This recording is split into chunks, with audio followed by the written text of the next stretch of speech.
అంటే ఏకాగ్రత లేకపోవడము, ఇలా చేస్తే ఇది పొందుతాం కదా అని తెలిసిపోతుంది. కానీ పొందుదామని ప్రయత్నిస్తే ఆ పొందేలాగా మనసు సహకరించట్లేదు అని మళ్ళీ ఇది కూడా చెప్తారనమాట. సహకరించట్లేదంటే అదే ఇప్పుడు ఇలాంటి భావాలు వచ్చిన వెంటనే మొదలు పెడతారు.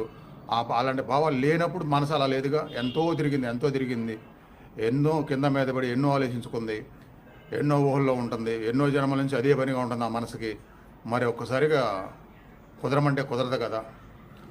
అందుకనే కుదరదు కాబట్టే కుదరట్లేదని వదిలేసే బదులు ప్రతిరోజు తప్పనిసరిగా ఆ మనసుకి సానబెడితే ఇంత మందాన లావుగా ఉన్న కడ్డీని పలసగా కొట్టి ఆ పలసర దాన్ని మళ్ళీ కొననే షార్ప్గా చేయడానికి మళ్ళీ దాన్ని కాల్చి మళ్ళీ దాన్ని కొట్టి దాన్ని ఆకురైతే రుద్ది ఎంత చేసినప్పుడు అది షార్ప్ అయిపోద్ది.